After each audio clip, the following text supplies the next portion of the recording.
Episode 4 के part 2 में हम देखते हैं इलियोंग और मीहो भी यूना को ढूंढ रहे थे। फिर इलियोंग को कॉल पर पता चलता है कि यूना मिल चुकी है। इलियोंग मीहो को बताता है कि यूना मिल चुकी है और वो उसके सीईओ के साथ है। सीईओ का नाम सुन के मीहो थोड़ा घबरा जाती है। इलियोंग कहता है कि उसके सीईओ थोड़े स्कैरी ज़रूर दिखते हैं पर उन पर भरोसा किया जा सकता है।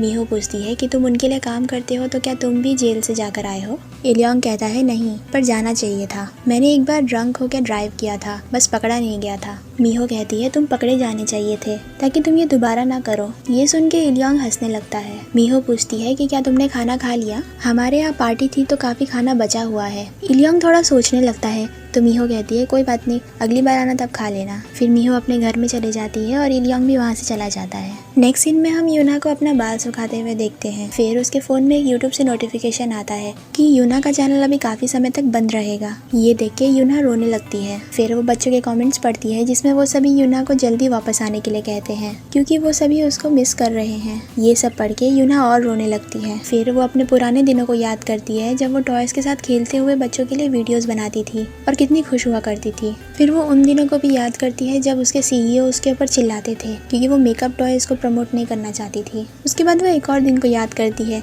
जब पपेट शो शूट करने में उसे काफ़ी मेहनत करनी पड़ती थी। फिर एक दिन उसने हॉस्पिटल में बीमार बच्चों के लिए एक्टिविटी भी रखी थी। ये सब याद करके वो रोते रहती है। नेक्स्ट सीन में ह्यूनवो भी यूना के इसी पोस्ट को पढ़ रहा था। फिर ह्यूनवो को याद आता है कि यूना उससे कुछ पूछना चाहती थी तो वो उसे कॉल लगाता है पर यूना कॉल पिक नहीं करती है। फिर नेक्स्ट सीन में हम जीवान को देखते हैं जो कि इलियोंग की बात याद कर रहा था जब उसने बताया था कि यूना को काम से और उसके घर से निकाल दिया गया है। फिर यूना वॉशरूम से बाहर आती है और जीवान से कहती है कि उसका घर काफ़ी बड़ा है।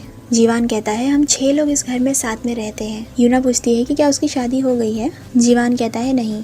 फिर यूना थैंक यू बोल के वहाँ से जाने लगती है पर जीवान उसे रेमन खाने के लिए रोक लेता है। फिर जीवान किचन से रेमन नूडल्स यूना के लिए बनाकर लाता है पर आकर देखता है तो यूना इसी सोफे पे सो गई थी। पर जीवान उसे उठाता नहीं है और एक ब्लैंकेट से उसको कवर कर देता है। नेक्स्ट सीन में प्रोसिक्यूशन ऑफिस में चीफ ओ और ऑफिसर सॉन्ग आते हैं। चीफ ओ के हाथ में यूना का अम्ब्रेला था। ह्यूनवो उससे पूछता है कि क्या उसे लेकर गए थे अपने साथ। चीफ ओ कहते हैं कि हाँ, उन्हें अपना सर ढकने के लिए कुछ तो चाहिए था। वो ह्यूनवो से पूछते हैं कि अगर उनको इसकी जरूरत नहीं है तो क्या वो अपनी बेटी के लिए ये ले जा सकते हैं। फिर चीफ ओ उस अम्ब्रेला को जमीन पर रख देते हैं। ह्यूनवो उस अम्ब्रेला को उठाकर चीफ ओ से पूछता है क्या उन्हें वो केस याद है जब एक ग्रैंडमा को अपने पड़ोस वालों के बाइसाइकिल को बिना परमिशन के यूज करने पर सजा हुई थी। चीफो कहता है कि हाँ शायद याद है। ह्यूनवो कहता है कि शायद क्या होता है, हाँ या ना में जवाब दीजिए, याद है कि नहीं याद है। फिर चीफ ओ कहते हैं कि वो सोच रहे थे ह्यूनवो बच्चों का वीडियोस क्यों देखता है और वो बच्चों का अम्ब्रेला क्यों इस्तेमाल करता है। अगर उन्होंने सही समझा है तो उनके घर में कोई बच्चा रहता है ना। ह्यूनवो उनसे कहता है कि इसीलिए मैं आपको पसंद करता हूँ, आप तुरंत सब समझ जाते हो। फिर ह्यूनवो केस के बारे में बात करता है कि यूनताक ड्रग्स की वजह से जेल गया था। फिर वो थर्स्टी डियर कंपनी में काम करता था और उसके बाद वो गायब हो गया। उसे ढूंढते हुए जीवान कैट क्लब जाता है और गांगिल से बात करता है जो कि यांगुई के गैंग का मेंबर है। इसका मतलब इस केस में ड्रग्स भी इन्वॉल्व है और हमें सबसे पहले यूनताक को ढूंढना होगा। नेक्स्ट मॉर्निंग यूना एक रूम में सोकर उठती है और याद करने की कोशिश करती है कि वो कहाँ है। फिर थर्स्टी डियर कंपनी के एम्प्लॉइज जो इस घर में रहते हैं उन्हें ब्रेकफास्ट बनाते हुए देखते हैं। मानहो स्टेक बनाता है और जैसू किमची लेकर आता है। होंगी कहता है कि स्टेक के साथ किमची कौन खाता है, ये राइट कॉम्बिनेशन नहीं है। और वो जैसू से कहता है कि उसे ग्लव्स पहन के किमची निकालना चाहिए पर जैसू कहता है कि किमची को प्योर हाथ से ही निकालना चाहिए। ये सुन के इलियोंग भी हंसने लगता है। फिर वो सभी बात करते हैं कि खाना कितना अच्छा दिख रहा है। तभी पीछे से यूना आती है और कहती है खाना कितना डिलीशियस लग रहा है। उसे देख के सब डर जाते हैं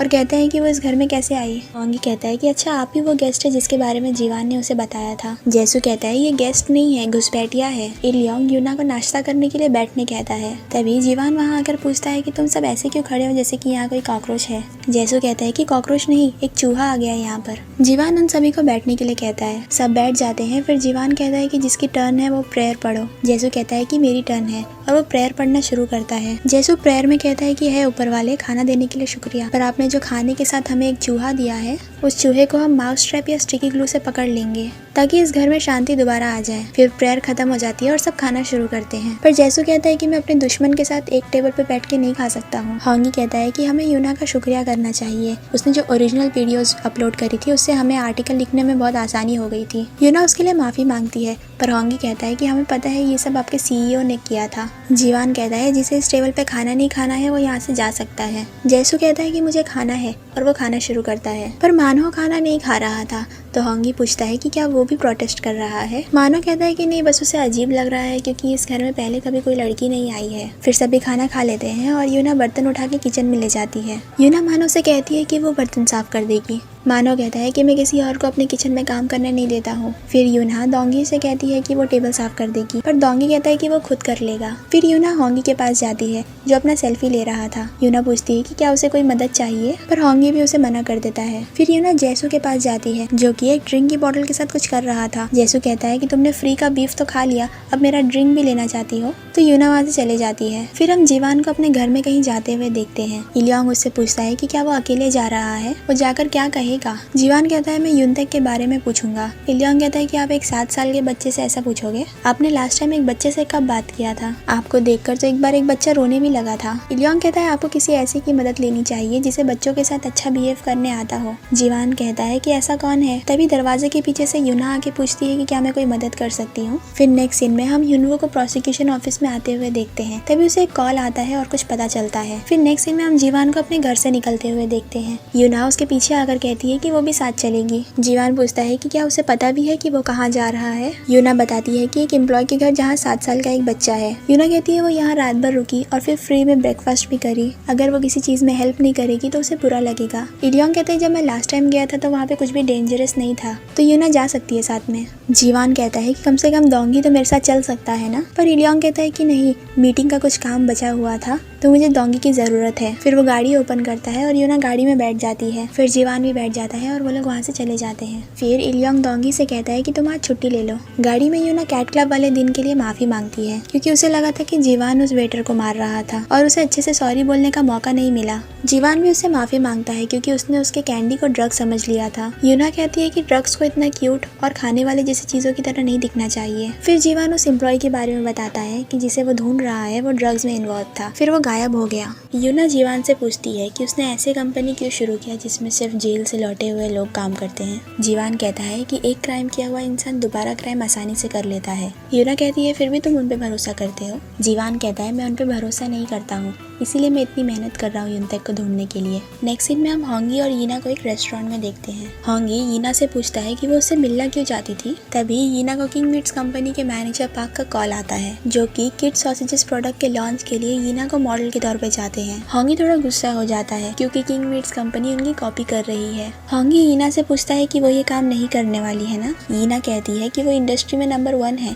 मैं उन्हें मना क्यों करूंगी, पर एक रीजन की वजह से मैं उन्हें मना कर सकती हूँ। होंगी उस रीजन के बारे में पूछता है। यीना बताती है उसके पास एक लोन है। फिर यीना फ्लैशबैक में याद करती है जब गांगिल और एक गुंडे ने उसे पकड़ लिया था और यीना कह रही थी कि उसने लोन नहीं ली है तो वो क्यों भरे। फिर गांगिल एक डॉक्यूमेंट दिखाता है कि तुम्हारे फादर ने 80 मिलियन वॉन लोन लिए थे पर वो उसे वापस किए बिना ही भाग गए, तो ये लोन अब तुम्हें लौटाना पड़ेगा। यीना उस डॉक्यूमेंट की तरफ देख के पूछती है कि 20 मिलियन वॉन 2 साल में 80 मिलियन वॉन कैसे हो गया। तभी जीवान वहाँ आकर उस डॉक्यूमेंट को फाड़ कर फेंक देता है और वहाँ से चला जाता है। फिर यीना उसके पीछे जाती है और उससे पूछती है कि उसने उसकी मदद क्यों किया। जीवान कहता है कि तुमने कहा था ना ये तुम्हारा कर्ज नहीं है। फिर फ्लैशबैक खत्म हो जाता है और हम जीवान को अपनी गाड़ी में देखते हैं जो कि यूनतेक के घर पे पहुंच जाता है। यूनतेक के घर में 7 साल की एक छोटी लड़की रहती है जो कि जीवान को आते हुए देखती है। फिर वो लड़की घर के सामने खड़े होकर जीवान को घर में आने से रोकती है। ये देख के यूना गाड़ी से बाहर आती है और उस लड़की से बात करने जाती है। यूना उस लड़की से कहती है कि उसका नाम मिनी उन्नी है और वहाँ पर जो आदमी खड़ा है वो उसके भाई की कंपनी का CEO है और हमें तुम्हारा घर देखने के लिए तुम्हारा परमिशन चाहिए। वो लड़की कहती है कि उसके भाई ने कुछ भी गलत काम नहीं किया है। यूना कहती है कि जीवान तुम्हारे भाई को ले जाने के लिए नहीं आया है, बस वो उसे ढूंढने आया है। फिर वो लड़की उन्हें घर में जाने के लिए परमिशन दे देती है। फिर यूना उस लड़की के हाथ में एक टूटा हुआ काइट देखती है और कहती है कि वो उसे ठीक कर देगी। ये सुन के वो लड़की खुश हो जाती है। जीवान घर के अंदर जाकर यूनतेक की फोटोज देखता है। फिर जीवान फ्लैशबैक में याद करता है जब यूनतेक उससे काम मांगने आया था। जीवान ने उससे पूछा था कि वो कैसे भरोसा कर ले कि वो दोबारा ड्रग्स को नहीं छुएगा। यूनतेक उससे कहता है कि उसकी एक छोटी बहन है, वो नहीं चाहता है कि उसकी छोटी बहन उसके बड़े भाई की वजह से शेम फील करे। ये सब याद करके जीवान घर से बाहर आता है। यूना उस लड़की की काइट ठीक करते हुए उसे बताती है कि वो बचपन में काइट पर विश लिख के उड़ाती थी ताकि उसकी विश आसमान तक जा सके। तो वो लड़की भी उस काइट पर अपनी विश लिखती है कि उसका भाई जल्दी वापस आ जाए। फिर यूना अपने बचपन को याद करती है जब वो हिनवू के साथ अपना विश काइट पे लिखती थी। फिर वो लोग साथ में मिलकर उस काइट को उड़ाते थे। फिर यूना जीवान से पूछती है कि वो लोग पतंग उड़ाने जा रहे हैं, क्या वो भी उनके साथ चलना चाहता है। फिर हम यूना और उस लड़की को पतंग उड़ाते हुए देखते हैं, पर जीवान उन्हें दूर से खड़े होकर देखता है। तभी वहाँ एक गाड़ी आती है और गाड़ी में से ह्यूनवो बाहर आता है। यूना और ह्यूनवो एक दूसरे को देखकर पहचान लेते हैं और ये सब देख के जीवान काफी कंफ्यूज होता है। यहाँ एपिसोड 4 खत्म होता है। So have you ever felt betrayed? Switches how you see